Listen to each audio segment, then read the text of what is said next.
Hello hello hello everyone, welcome back. तो आज शुरू करेंगे नया चैप्टर जिसका नाम है आयोनिक एंड कोवलेंट बॉन्डिंग। इसको हम केमिकल बॉन्ड भी बोल सकते हैं, ठीक है ना। तो चलो शुरू करते हैं। चलो शुरू करने से पहले ना मैं कुछ कंपाउंड का नाम लिखूंगा और देखना तुमको आता है कि नहीं आता है ये सब, ठीक है ना। कुछ मतलब 3-4 देखेंगे। क्या तुमने इसको देखा है पहले ज़िंदगी में कभी? H2O। अरे हाँ सर, ये तो वाटर है, जल ही जीवन। और दूसरा CO2। हाँ सर, ये भी दिखा है कार्बन डाइऑक्साइड, ये तो दुश्मन है सर। हाँ, ग्रीन हाउस इफेक्ट करता है, दुश्मन है। दूसरा कोई एक ले लो भाई, क्या ले लें? SO2। सर ये सल्फर डाइऑक्साइड है, HCl। सर ये हाइड्रोक्लोरिक एसिड है sir, hydrochloric acid. Hydrogen chloride gas भी बोल सकते हैं हम इसको, ठीक है ना। दोनों है, एक्वस में एसिड होगा, गैस मतलब अगर गैसियस फॉर्म में हो तो गैस बोलेंगे, है ना। क्या तुमको ये सब आता है? हाँ सर, ये तो देखा हुआ है। लेकिन अगर मैं तुमसे पूछूं कि ये बनता कैसे है, ये कहाँ से आया है, तो तुम्हारा आंसर क्या होगा? सर बनता कैसे? बनता होगा, पानी तो आसमान से बनता है। ऐसा ही कुछ है क्या? नहीं, अरे भाई देखो, जो ये वाटर का मॉलिक्यूल्स है वो hydrogen atom and oxygen atom से मिलकर बना है। और कितना hydrogen atom? Sir 2 hydrogen atom से, रे 2 हाइड्रोजन एटम 1 ऑक्सीजन एटम से मिलकर बना है। और ये carbon dioxide 1 carbon atom plus 2 oxygen atom. OXY लिख दे क्या? हाँ सर। अरे अब तो तुम्हें समझ में आ गया होगा कि ये कंपाउंड कैसे बना है। हाँ सर, एटम से मिलके बना है। इसको हम मॉलिक्यूल्स भी बोल सकते हैं। 1 sulphur atom plus 2 oxygen atom. यहां पर 1 hydrogen atom plus 1 chlorine atom. अरे हाँ सर, क्यों पका रहे हो सर? हाँ, पता चल गया अब तो हमको, है ना। चलो, अगर तुमको ये पता चल गया कि ये कंपाउंड या फिर ये molecules, water molecules, carbon dioxide का मॉलिक्यूल, सल्फर डाइऑक्साइड का मॉलिक्यूल्स, हाइड्रोक्लोरिक गैस का मॉलिक्यूल्स कैसे बना है, अगर तुमको ये पता चल गया है तो थोड़ा सा इसको देखे क्या। हाँ सर ये जो एटम है वो साथ में आ गया। हाँ भाई आ गया। कितना? 2 हाइड्रोजन का एटम और 1 ऑक्सीजन का एटम आपस में क्या हुआ? कुची हुआ, बॉन्ड बनाए और वाटर बन गया। समझे? यहाँ पर क्या बना भाई? सर रिश्ता बन गया सर, बॉन्ड स्ट्रॉन्ग वाला, तुम्हारे जैसा नहीं, एकदम स्ट्रॉन्ग वाला बॉन्ड बन गया है। और इसी को बोलते हैं हम लोग केमिकल बॉन्ड। तो केमिकल बॉन्ड मतलब क्या है? Attractive force between the atom, atom बोल सकते हैं या पार्टिकल बोल सकते हैं।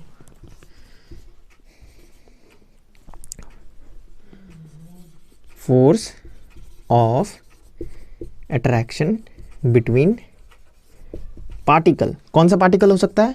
एटम, आयंस या फिर molecules that hold the particle together is known as chemical bond. क्या ये रिकॉर्ड में आ रहा है क्या? सारा ही नीचे चला गया। हाँ आ रहा है, ठीक है, बढ़िया है। तो क्या ये तुमको पता चला? हाँ सर, हमने अभी क्या सीखा? बहुत सिंपल चीज सीखा हमने कि जो भी हम देख पा रहे हैं आसपास, water, carbon dioxide, sulphur dioxide, hydrochloric gas या हाइड्रोक्लोराइड गैस जो भी है वो क्या से बना है? एटम से। और एटम अकेला कुछ नहीं कर सकता, वो ज्वाइंट होता है। ज्वाइंट किसके साथ? एटम ज्वाइंट होता है और मॉलिक्यूल्स बनाता है। एटम ज्वाइन होता है, मॉलिक्यूल्स बनाता है। और जब वो ज्वाइन होता है तो फेविक्विक जैसा चिपक जाता है। और यही जो चिपका हुआ है उसकी को हम बोलते हैं बॉन्ड। कौन सा बॉन्ड? Chemical bond. कौन सा बॉन्ड? Chemical bond. और ये केमिकल बॉन्ड को कैसे डिफाइन करते हैं? Sir force of attraction. Sir कुछ अट्रैक्शन चल रहा है, फोर्स ऑफ अट्रैक्शन बिटवीन कौन भाई? पार्टिकल। और पार्टिकल को हम क्या बोलते हैं? Atom, ions, molecules that holds the particle together is known as chemical bond. क्या तुमको ये समझ में आया? हाँ सर, अभी हमने क्या सीखा, हमने ये सीखा कि जो एटम होता है वो एक दूसरे के साथ ज्वाइंट होता है और क्या बनाता है, मॉलिक्यूल्स बनाता है, और जो ज्वाइन होता है उसको हम बोलते हैं बॉन्ड। क्या बॉन्ड बोलते हैं भाई, केमिकल बॉन्ड। और केमिकल बॉन्ड मतलब force of attraction between particle that holds the particle together is known as chemical bond. तो तुम्हारा क्वेश्चन ये होगा, सर चलो सर आपने बता दिया कि एटम ज्वाइन होता है, कुछ बॉन्ड बनाता है, मतलब मॉलिक्यूल्स बनाता है, लेकिन काहे बनाता है भाई, है ना। सबसे मेन क्वेश्चन काहे, ऐसा काहे करता है। तो देखो भाई,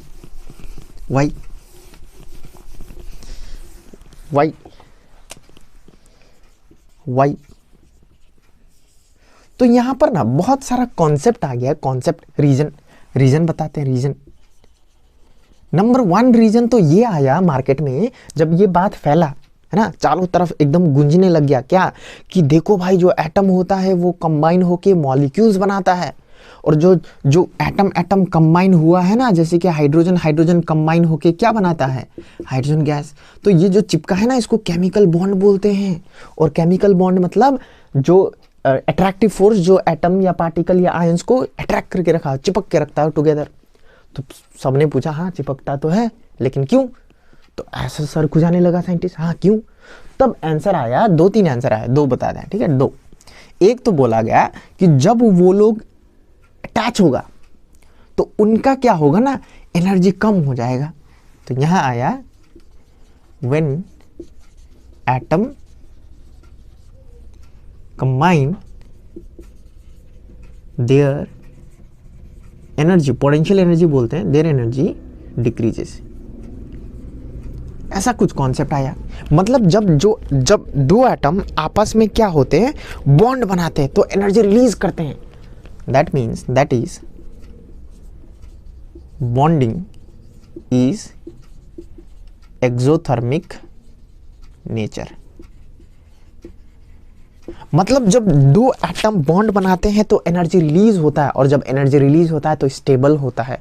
ऐसा याद रखना, केमिस्ट्री में क्या है ना, कि अगर किसी चीज के पास एनर्जी हाई हो, एनर्जी एकदम ज्यादा हो, एकदम बढ़िया एनर्जी हो, तो वो अनस्टेबल होता है, और जो लो एनर्जी होता है उसमें स्टेबिलिटी होता है। ये याद रखना, ठीक है ना। तो इसका मतलब जो एटम है वो स्टेबल होना चाहता है ना। तो यहां लिखना वाई बॉन्डिंग भाई, टू बिकम स्टेबल होना चाहता है एटम। मतलब जब एटम अकेला होता है तो एकदम अनस्टेबल होता है, मजा ही नहीं आता है। लेकिन जब 2 एटम मिल जाते हैं तो हा जो एनर्जी खर्चा होता है, मजा ही आ जाता है। तो when atom combine their energy decreases, that is bonding is exothermic in nature, which provide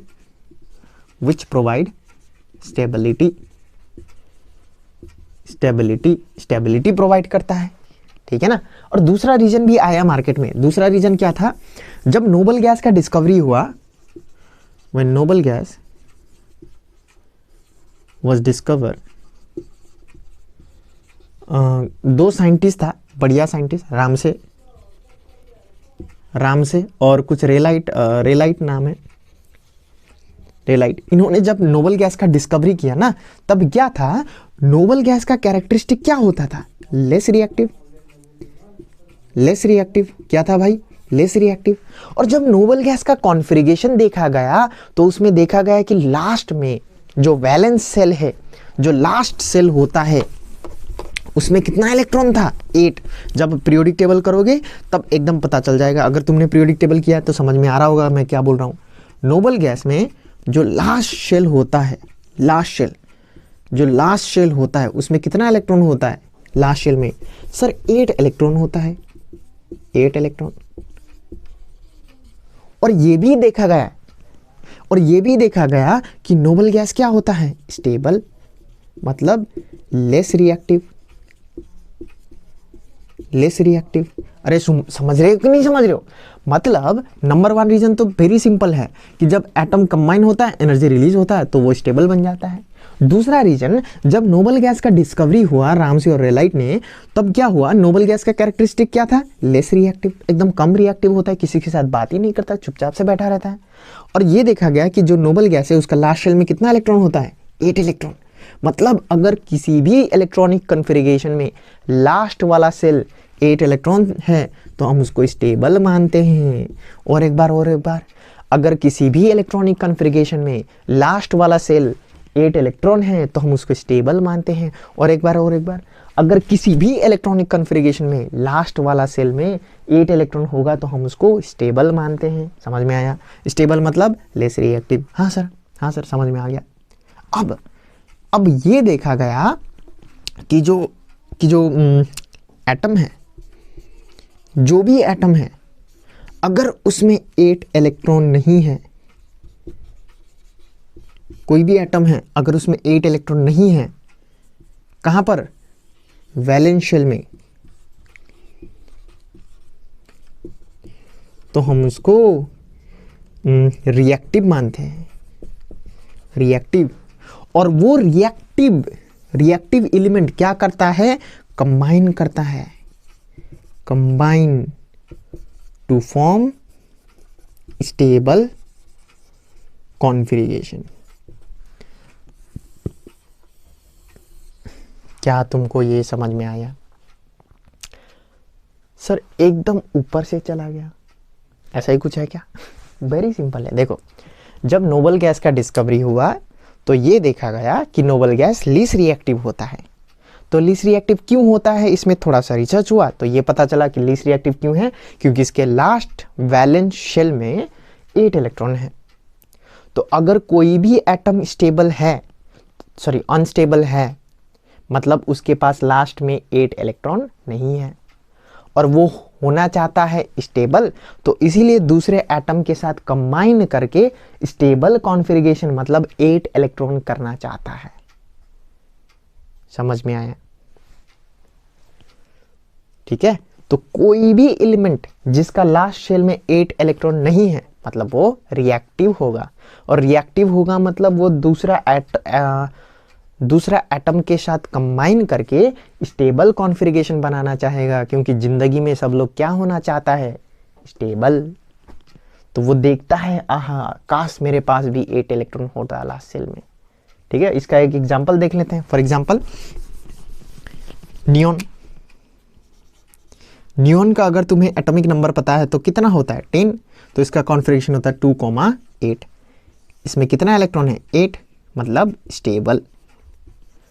और देखो सोडियम का देखो कितना होता है? 11, मतलब इसका कॉन्फ़िगरेशन क्या होगा? 2,8,1। इसका लास्ट शेल में कितना है? 1 इलेक्ट्रॉन, मतलब ये होगा अनस्टेबल। और ये सोडियम बोलेगा काश मेरे पास भी 8 इलेक्ट्रॉन होता तो मजा ही आ जाता। समझ रहे हो? तो ये रिएक्टिव होगा।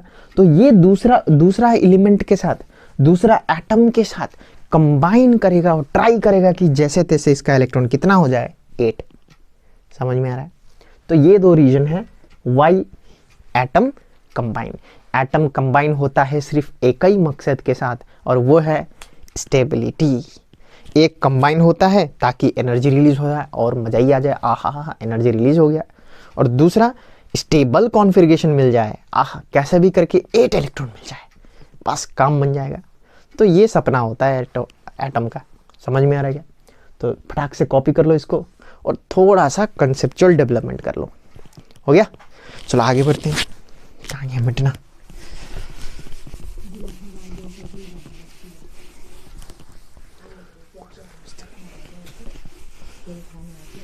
चलो अब लिखो भाई नेक्स्ट टॉपिक, लेविस कोशल थ्योरी। तो इसमें कुछ पोस्टुलेट्स है, 3 पोस्टुलेट जो हमको याद करना है। पोस्टुलेट्स है नंबर 1, और ये सब हमको आता है, मैंने पहले ही बोल दिया। फर्स्ट पोस्टुलेट्स क्या है? Any element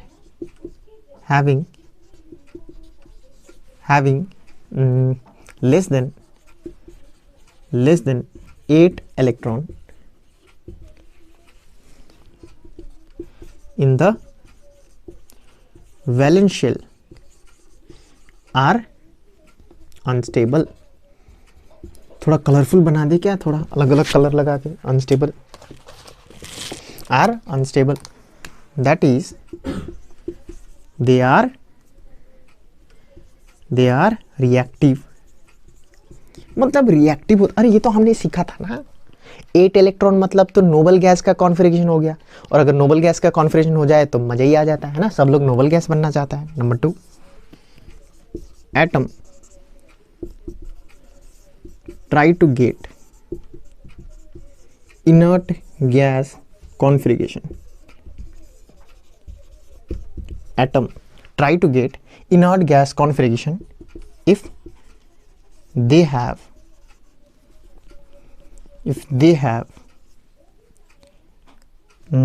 less than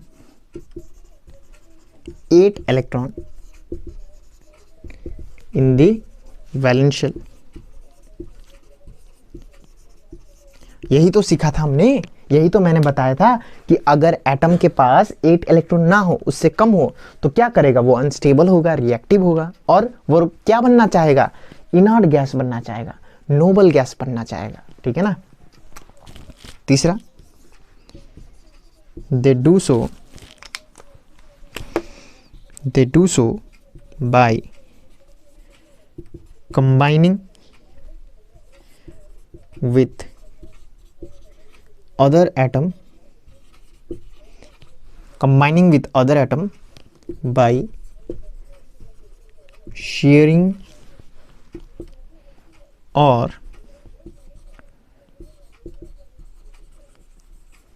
transferring an electron to each other,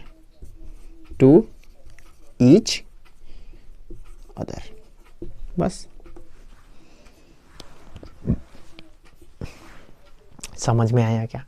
तो ये 3 पोस्टलेट्स है। क्या पोस्टलेट्स है? नंबर 1, अगर किसी भी एटम के पास 8 इलेक्ट्रॉन ना हो तो हम उसको रिएक्टिव बोलते हैं और अनस्टेबल बोलते हैं, और वो स्टेबल होने के लिए क्या चाहेगा कि उसका वैलेंस शेल क्या हो जाए, 8 इलेक्ट्रॉन हो जाए, तो वो क्या करेगा, इनर्ट गैस कॉन्फ़िगरेशन चाहेगा। इनर्ट गैस कॉन्फ़िगरेशन मतलब क्या है, दे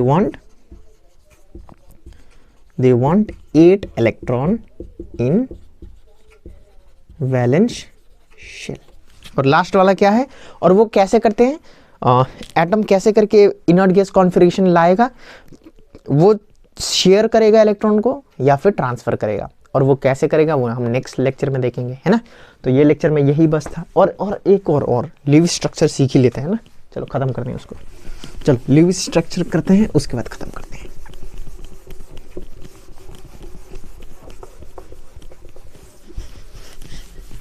लिविस स्ट्रक्चर करते हैं, ठीक है। Lewis structure, Lewis dot structure भी बोल सकते हैं।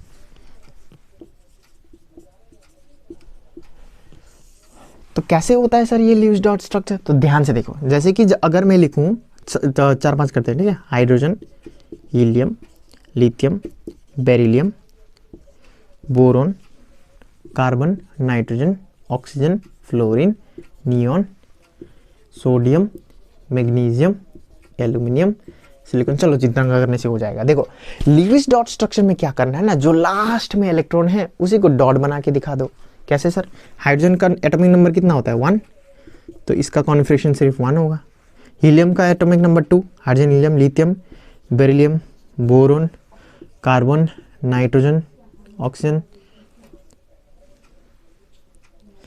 Hydrogen, helium, lithium, beryllium, boron, carbon, nitrogen, oxygen, fluorine, neon,